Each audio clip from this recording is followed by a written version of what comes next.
ہم وہی کہیں گے جو ہمارا دین ہم کو بتاتا ہے، عمل کرو تو تمہارا بھلا ہے۔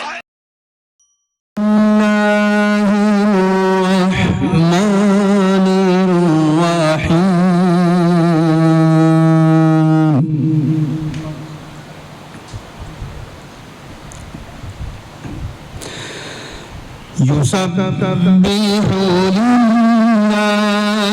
ما في السماوات وما في الأرض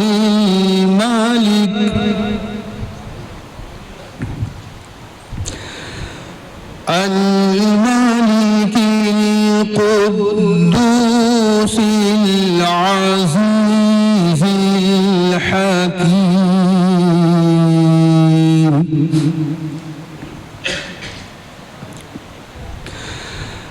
هو الذي بعث في الأميين رسولا منهم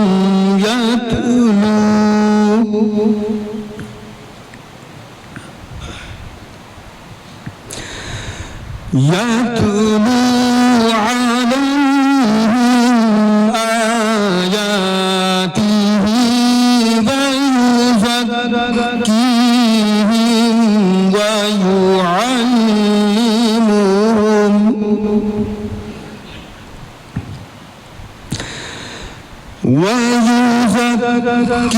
ويزكيهم ويعلمهم الكتاب والحكمة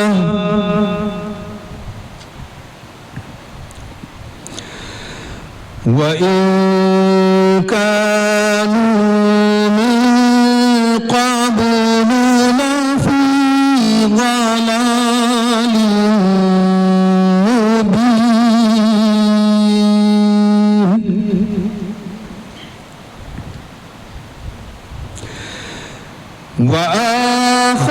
وآخرين منهم لما يلحقوا بهم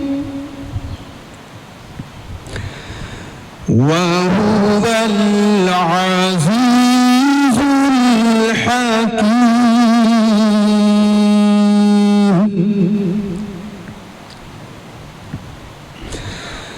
ذلك فضل الله يؤتيه من يشاء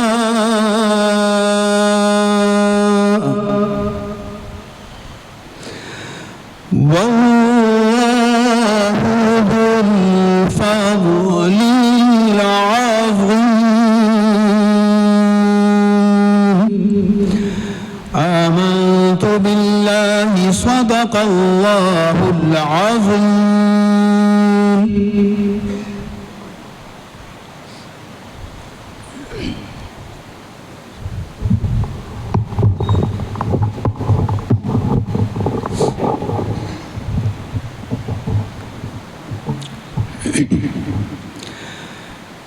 درود پاک پڑھ لیجئے اللہم صلی علی سیدنا و مولانا محمد وعلا آل سیدنا و مولانا محمد وبارک وسلم صلاة و سلام علیکہ یا سیدی یا رسول اللہ صلی اللہ تعالی علیہ وسلم۔ کلام الامام کے چند اشعار پیش کر رہا ہوں، سماعت فرمائیں۔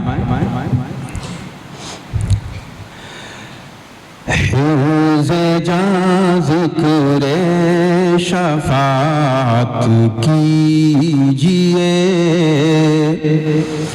حرز جاں ذکر شفاعت کیجئے، نار سے بچنے کی صورت کیجئے، نار سے بچنے کی صورت کیجئے، ان کے نقش پا پہ غیرت کیجئے، ان کے نقش پا پہ غیرت کیجئے، آنکھ سے چھپ کر زیارت کیجئے، آنکھ سے چھپ کر زیارت کیجئے، اور ان کے در پر جیسے ہو مٹ جائیے،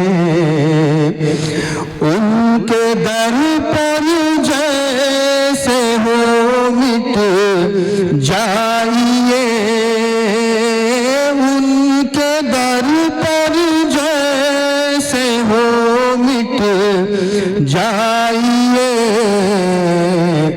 ناتوانو کچھ تو ہمت کیجئے، ناتوانو کچھ تو ہمت کیجئے، حرز جاں ذکر شفاعت کیجئے، اور پھیر دیجئے پنجائے دیولائی، پھیر دیجئے پنجائے دیولائی، پھیر دیجئے پنجائے دیولائی، مصطفیٰ کے بل پہ طاقت کیجئے، مصطفیٰ کے بل پہ طاقت کیجئے، حرز جاں ذکر شفاعت کیجئے، اور ان کے در پر بیٹھیے بن کر فقیر، ان کے در پر بیٹھیے بن کر فقیر، ان کے در پر بیٹھیے بن کر فقیر،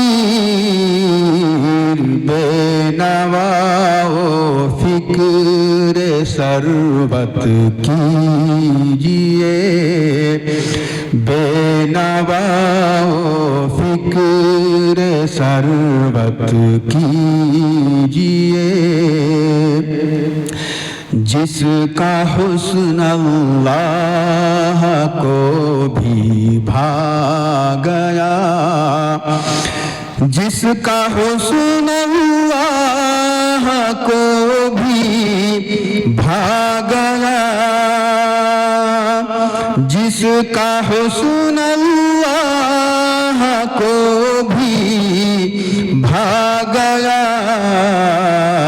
ایسے پیارے سے محبت کیجئے، ایسے پیارے سے محبت کیجئے، ہے باقی جس کی کرتا ہے ثنا، ہے باقی جس کی کرتا ہے ثنا، مرتے دم تک اس کی مدحت کیجئے، حرز جاں ذکر شفاعت کیجئے، اور نعرہ کیجئے یا رسول اللہ کا، نعرہ کیجئے یا رسول اللہ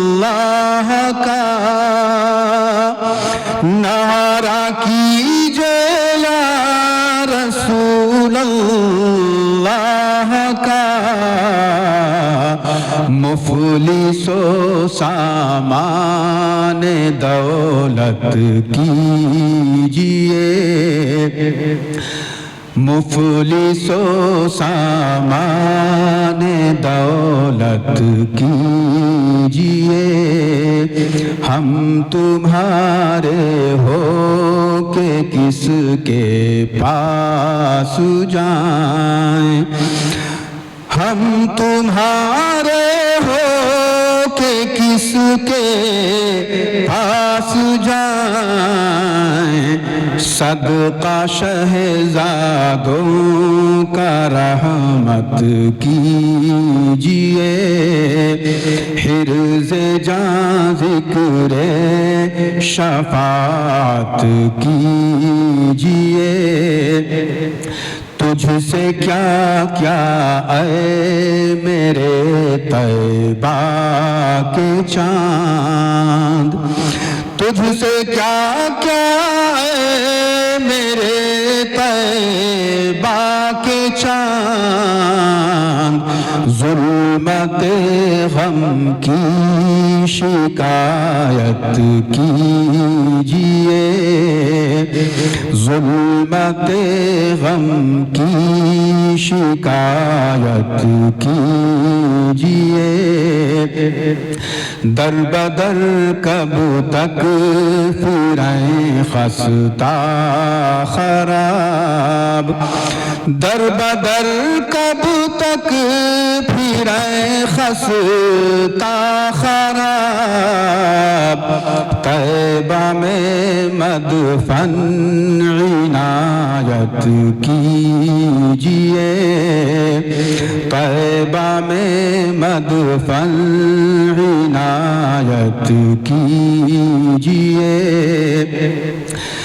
دے خدا ہمت کیے جان حزین، دے خدا ہمت کیے جان حزین، آپ پروار ہیں وہ صورت کیجئے، آپ سے آپ ہم سے بڑھ کے ہم پر مہربان، آپ ہم سے بڑھ کے ہم پر مہربان، ہم کریں جرم آپ رحمت کیجئے،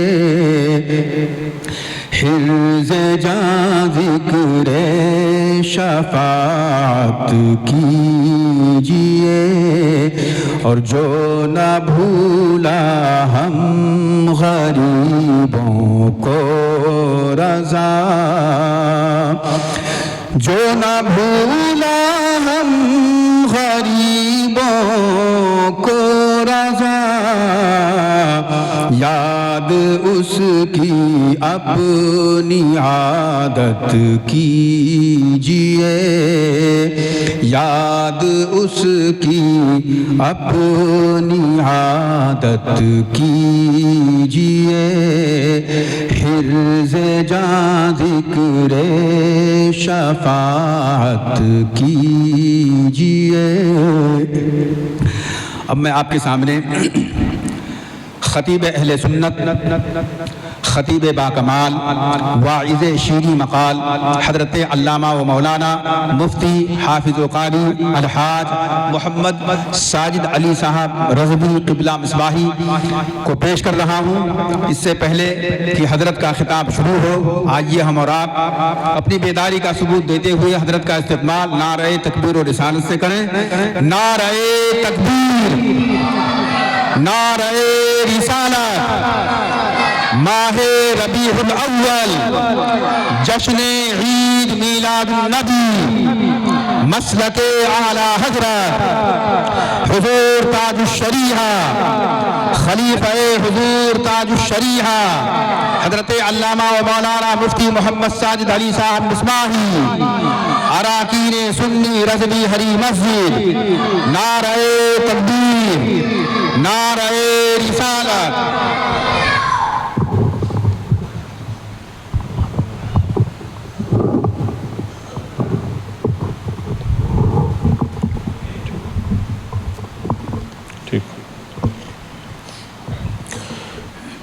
السلام علیکم ورحمۃ اللہ وبرکاتہ۔ الحمد للہ رب العالمین، والصلاة والسلام علی سید الانبیاء والمرسلین، وعلی آلہ واصحابہ وازواجہ واہل بیتہ اجمعین، اما بعد فاعوذ باللہ من الشیطان الرجیم، بسم اللہ الرحمن الرحیم۔ لقد من اللہ علی المؤمنین اذ بعث فیہم رسولا، صدق اللہ مولانا العظیم وصدق رسولہ النبی الامین المتین الکریم، ونحن على ذلك لمن الشاہدین والشاکرین، والحمد للہ رب العالمین۔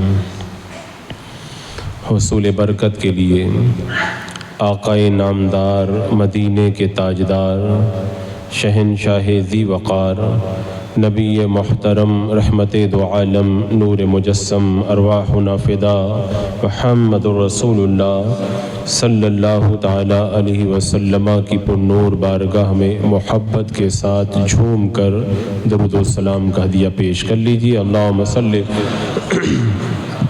علی سیدنا و شفیعنا و حبیبنا و مولانا محمد وبارک وسلم، صلاۃ و سلام علیک یا رسول اللہ صلی اللہ تعالی علیہ وسلم۔ اس سے پہلے کی مجلس میں ہم نے پیارے نبی صلی اللہ تعالی علیہ وسلم کی حیات طیبہ کے 53 سالوں کا تذکرہ مختصر طور پر بیان کیا اور سنا۔ کل کی محفل میں حضرت خدیجۃ الکبریٰ رضی اللہ تعالی عنہا سے نکاح کے بعد سے لے کر صحابہ کرام کی مکہ سے مدینہ منورہ کی طرف ہجرت تک کا حال بیان ہوا۔ صحابہ کرام مکہ المکرمہ سے ہجرت کر کے مدینہ منورہ کی طرف ایک ایک کر کے کوچ کرنے لگے، اور اب مکہ المکرمہ میں وہی لوگ رہ گئے تھے جو کسی کی قید میں تھے یا کسی عذر کی وجہ سے مکہ چھوڑ کے نہیں جا سکتے تھے۔ میرے آقا صلی اللہ تعالیٰ علیہ وسلم کو ابھی تک ہجرت کا حکم نہیں آیا تھا، اس لیے حضرت صدیق اکبر بھی رکے ہوئے تھے، اور حضرت فاطمہ، حضرت ام کلثوم، حضرت سودا، حضرت ام ایمن اور میرے آقا علیہ السلام کا یہ گھرانہ ابھی ہجرت کر کے نہیں گیا تھا، ابھی یہ مکہ المکرمہ میں ٹھہرے ہوئے ہیں۔ ادھر جب کفار نے دیکھا کہ مسلمان سب ہجرت کر کے مکہ چھوڑ کے جا رہے ہیں اور پھر یہ مدینہ منورہ جا کر کے بڑی طاقت بن جائیں گے، تو پھر ان کو روک پانا ہمارے بس کی بات نہیں ہوگا، تو ہمیں کچھ نہ کچھ تو کرنا ہوگا۔ اس کے لیے سارے سردار جمع ہوئے اور ان کی ایک مجلس ہوئی۔ اللہ اکبر، کیسی مجلس ہو رہی ہے یہ! ان قسمت کے پھوٹے ہوئوں کو ذرا بھی سمجھ نہ آئی، کس مقدس ہستی کے خلاف یہ لوگ میٹنگ کر رہے ہیں، مشاورت کر رہے ہیں۔ جب ان کی یہ مجلس جمع ہوئی نا، تو ابلیس ایک نجدی بزرگ اور شیخ کی شکل بنا کر کے اس محفل میں چلا آیا۔ ابو جہل وغیرہ نے پوچھا تم کون ہو؟ تو اس نے بتایا کہ میں نجد کا رہنے والا شیخ ہوں، تم لوگ بہت اچھے کام کے لیے میٹنگ کر رہے ہو معاذ اللہ، تو میں بھی تمہاری میٹنگ میں شریک ہونے کے لیے آیا ہوں۔ اب انہوں نے دیکھا کہ ہے کوئی نجد کا شیخ، اسے بھی اندر آنے کی انہوں نے دعوت دی۔ مجلس مشاورت بیٹھ گئی۔ معلوم ہے کیا مشورہ ہو رہا ہے؟ ایک شخص مشورہ دے رہا ہے معاذ اللہ، اللہ کے رسول علیہ السلام کو قید کر دیا جائے، چھوٹے سے دروازے سے ان کو کھانا پانی دیا جائے، اسی طرح وہ اندر ہی ان کی زندگی پوری ہو جائے گی اور معاذ اللہ ان سے نجات پا جائیں گے۔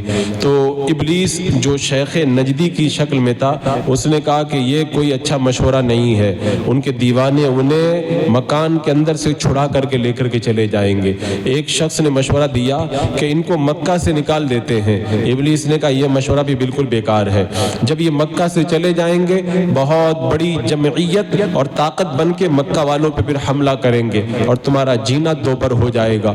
ایک ایک مشورہ دے رہا ہے ابلیس، ایک ایک کے مشورے کو کاٹ رہا ہے۔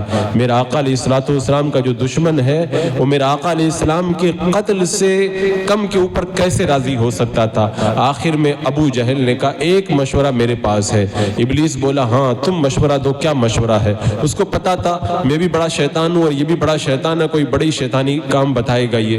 اس نے کہا میرا مشورہ یہ ہے کہ ہر قبیلے کا ایک ایک بہادر آدمی لے لیا جائے اور سب مل کر کے معاذ اللہ محمد صلی اللہ تعالی علیہ وسلم کو ایک ساتھ میں مل کر کے قتل کریں۔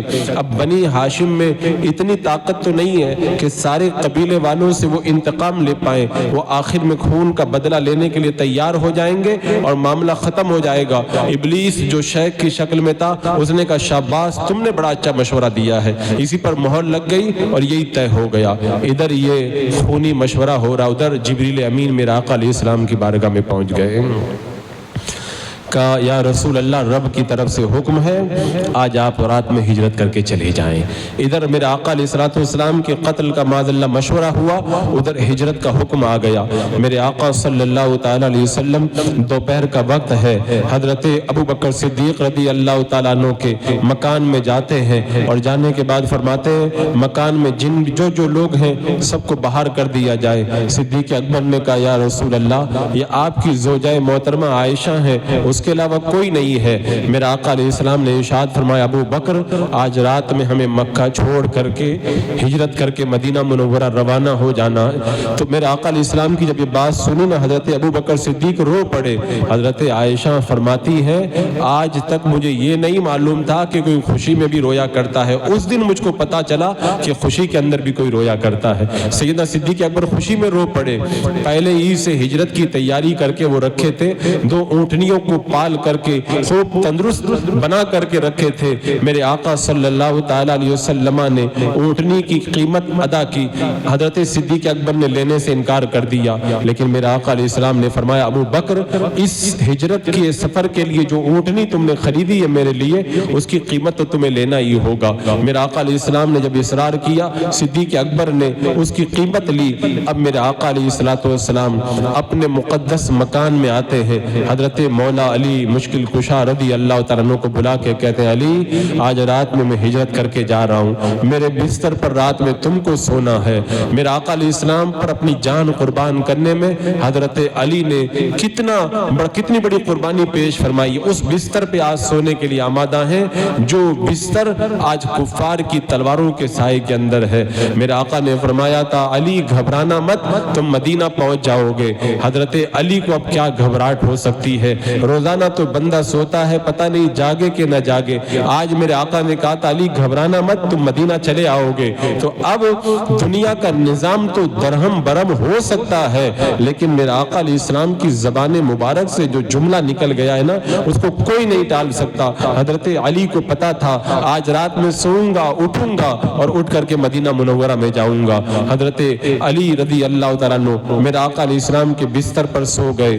میرے آقا علیہ السلام کے مکان مبارک کے چاروں طرف کفار نے گھیرا ڈال دیا، تلواریں لے کر کے کھڑے ہو گئے، اب باتیں کر رہے ہیں۔ معاذ اللہ ابو جہل کہہ رہا ہے یہ باتیں کرتے ہیں فلاں حکومت ہم کر لیں گے، فلاں علاقہ ہم فتح کر لیں گے، آخرت میں یہ ہوگا وہ ہوگا۔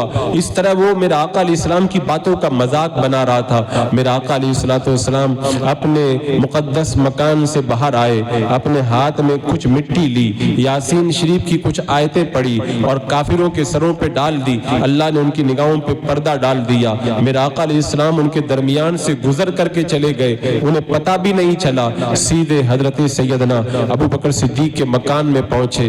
حضرت ابو بکر صدیق پہلے ہی سے پوری تیاری کر کے میرے آقا علیہ السلام کا انتظار کر رہے تھے۔ حضرت عائشہ بھی موجود ہیں، حضرت اسما بھی موجود ہیں، حضرت ابو بکر صدیق کے بیٹے بھی وہیں پر موجود ہیں۔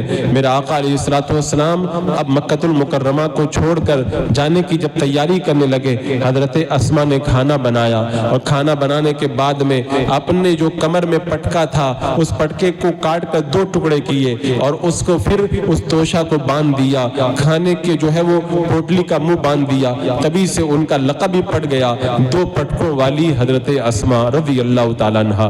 اس رات میں میرے آقا علیہ السلام کے لیے حضرت ابوبکر صدیق کے گھر والوں نے جو قربانیاں دی نا, قیامت تک اس کا احسان یہ امت نہیں چکا سکتی ہے. حضرت ابوبکر صدیق نے اپنے بیٹے کی ڈیوٹی لگائی, روزانہ دن بھر جاسوسی کرنا کہ یہاں پہ کیا ہو رہا ہے, اور غار ثور میں رات میں آ کے ہم کو خبر دے دینا.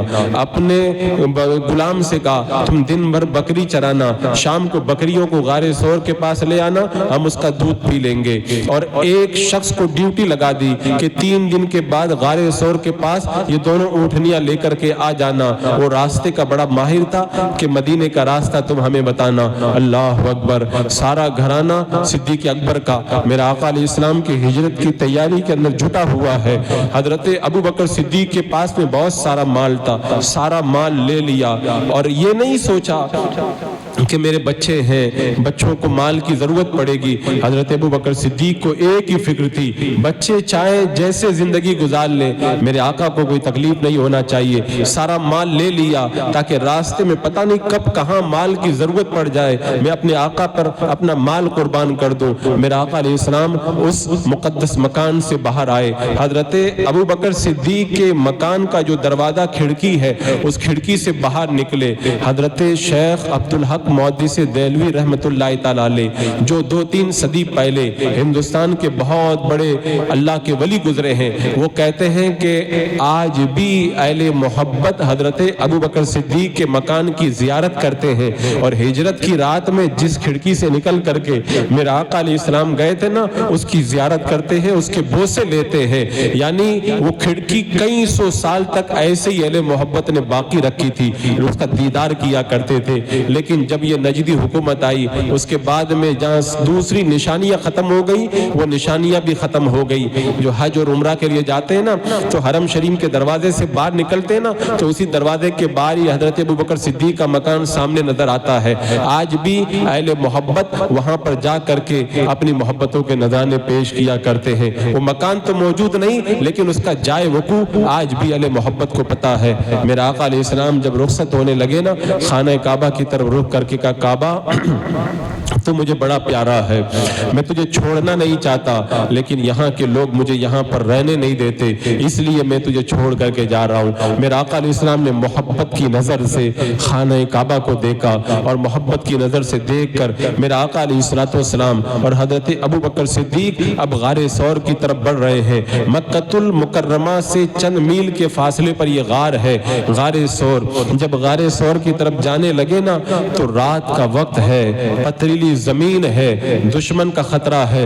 حضرت سیدنا ابوبکر صدیق کبھی دائیں آتے ہیں, کبھی بائیں آتے ہیں, کبھی آگے چلے جاتے ہیں, کبھی پیچھے آتے ہیں. میرے آقا نے فرمایا ابو بکر ایسا تم کیوں کر رہے ہو؟ حضرت ابوبکر صدیق نے کہا یا رسول اللہ, جب مجھے یہ خیال آتا ہے دشمن دائیں سے آ رہا ہے میں دائیں ہو جاتا ہوں, بائیں سے خیال آتا ہے بائیں ہو جاتا ہوں, آگے سے خیال آتا ہے آگے ہو جاتا ہوں, پیچھے سے خیال آتا ہے پیچھے ہو جاتا ہوں. کیونکہ آقا اگر تکلیف پہنچے تو مجھے تکلیف پہنچے, آپ کو کوئی تکلیف نہ پہنچے. تو گورے گورے نورانی قدم جو اتنے خوبصورت اور اتنے ملائم قدم آج ان پتریلی زمین کے اوپر چل رہے تھے, میرے آقا علیہ السلام کے قدم مبارک لو لہان ہو گئے. حضرت ابوبکر صدیق نے جب دیکھا نا میرے آقا علیہ السلام کو اپنے کندھوں پہ سوار کر لیا.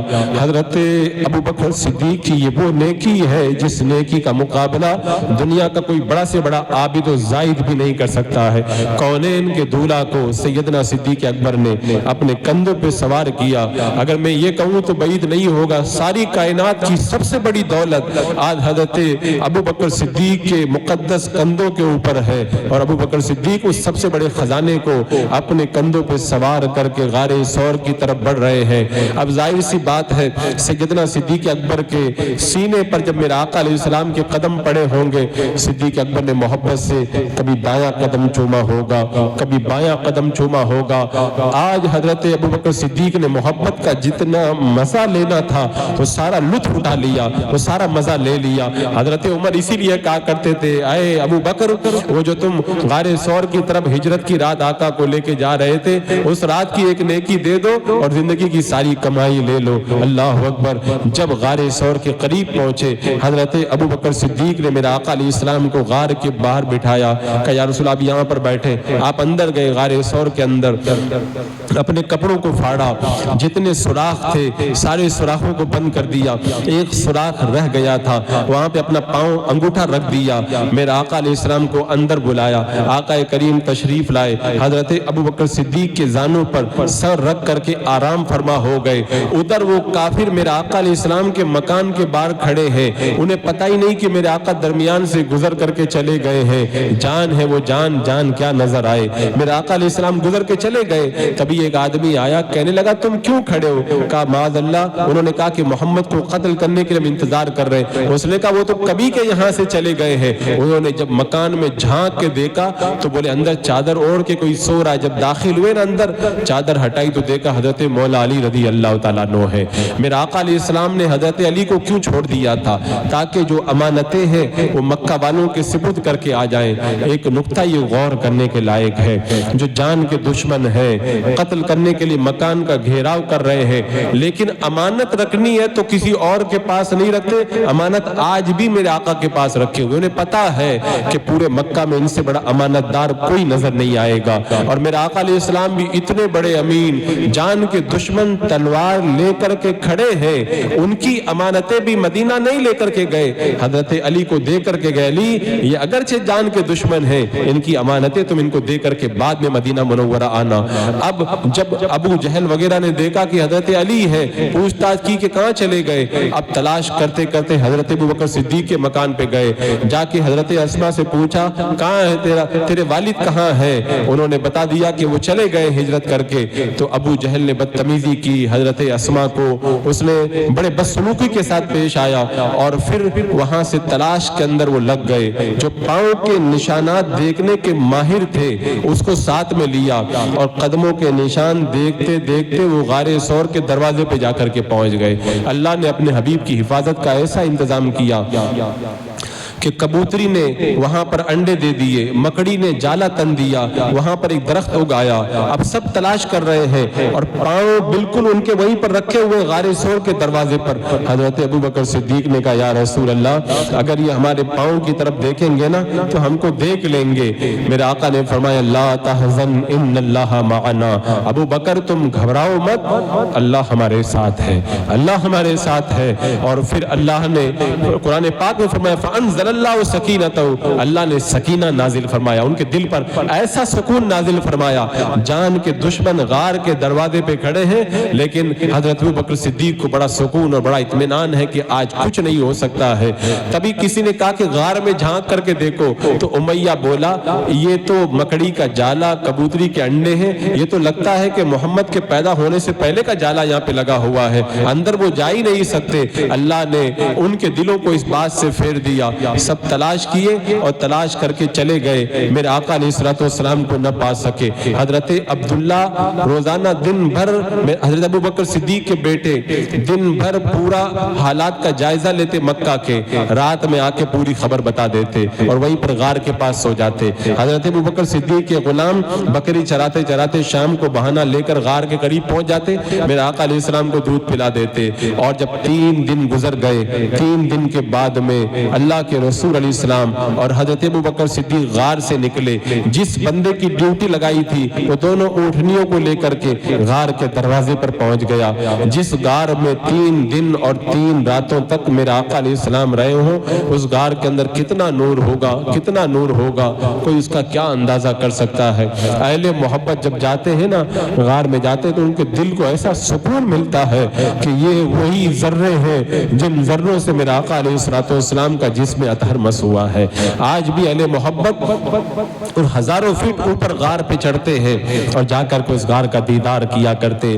الحمدللہ ہم گنہگاروں کو بھی وہاں پر جانے کی سعادت حاصل ہوئی، وہاں پہ جو لطف ہے وہ اہل محبت ہی بتا سکتے ہیں۔ اللہ اکبر۔ اب حضرت ابوبکر صدیق کے ساتھ میں اور وہ جو رہبر تھا اور حضرت ابوبکر کی بیٹے، یہ سب کے سب نکلے ہیں کدھر؟ مدینہ منورہ کی طرف۔ غار ثور سے لے کر مدینہ منورہ تک راستے کے اندر میرے آقا علیہ السلام کے کتنے معجزات ظاہر ہوئے ان کا اندازہ نہیں کیا جا سکتا۔ مختصر یہ ہے، جب غار سے نکلے راستے کے اندر ایک جگہ پڑی، وہ عام راستے سے نہیں جا رہے تھے جس سے پبلک جایا کرتی ہے، کیونکہ ادھر مکہ میں اعلان ہو گیا تھا جو ان کو پکڑ کر کے لائے گا نبی آخر الزماں کو، اس کو 100 اونٹ انعام میں دیے جائیں گے۔ انعام کے لالچ میں بہت سارے لوگ نکل گئے تھے۔ میں قربان جاؤں حضرت ابوبکر صدیق کے گھر والوں پر، اللہ نے ان کے دل میں کیسی محبت عطا فرمائی تھی۔ 100 اونٹوں کا لالچ دیا گیا، لیکن میرے آقا علیہ السلام کا راز انہوں نے کسی کو نہیں بتایا۔ اونٹوں کے لالچ کے باوجود بھی انہوں نے راز نہیں بتایا کہ میرے آقا کدھر سے ہو کر کے گئے ہیں۔ اب وہ جو رہبر تھا، سمندر کے راستے سے جو ایک الگ راستہ ہے جو دار الہجرت، جو آج بھی سبیل الہجرہ کے نام سے مشہور ہے، اسی راستے سے میرے آقا علیہ السلام جا رہے ہیں۔ ایک راستے میں ایک جھوپڑی آئی جو معبد کی جھوپڑی تھی، اس کے اندر وہ مسافروں کے لیے کھانے کا انتظام کیا کرتی تھی۔ میرے آقا علیہ السلام جب پہنچے نا تو اس وقت کچھ کھانے کے لیے تھا نہیں۔ ایک اونٹ، ایک جو ہے بکری کونے کے اندر کھڑی تھی اور جس کے تھن سوکھے ہوئے تھے۔ میرے آقا نے فرمایا میں اس سے دودھ لے لوں؟ معبد نے کہا اس کے تھن سوکھے، اس کے اندر دودھ نہیں ہے۔ میرے آقا نے فرمایا تم اجازت تو دو، اس نے اجازت دے دی۔ اللہ کے رسول علیہ السلام آگے بڑھے، تھنوں پہ جب وہ نور والا ہاتھ لگایا نا، جس بکری کے تھن میں دودھ نہیں تھا وہ دودھ سے بھر گئے، اور اتنا دودھ آیا، اتنا دودھ آیا، میرے آقا نے بھی پیا، صدیق اکبر نے بھی پیا، پورے گھر والوں نے پیا، اور گھر کے سارے برتن بھر گئے۔ میرے آقا علیہ السلام کے جب معجزات کو دیکھا نا تو معبد بھی میرے آقا کے قدموں میں قربان ہو گئی، کلمہ پڑھ کے مسلمان ہو گئی۔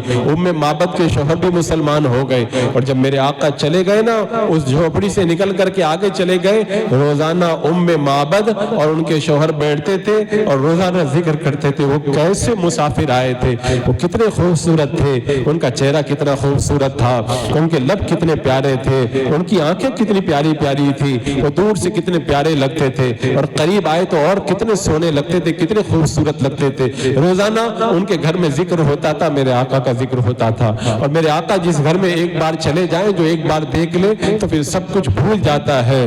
میرے آقا علیہ السلام کو اللہ تبارک و تعالیٰ نے حسن ہی ایسا عطا فرمایا ہے، جو ایک نظر دیکھ لینا پھر کہتے کون نظروں میں چڑھے دیکھ کے تلوا تیرا، کون نظروں میں چڑھے دیکھ کے تلوا تیرا، اللہ نے وہ حسن عطا فرمایا۔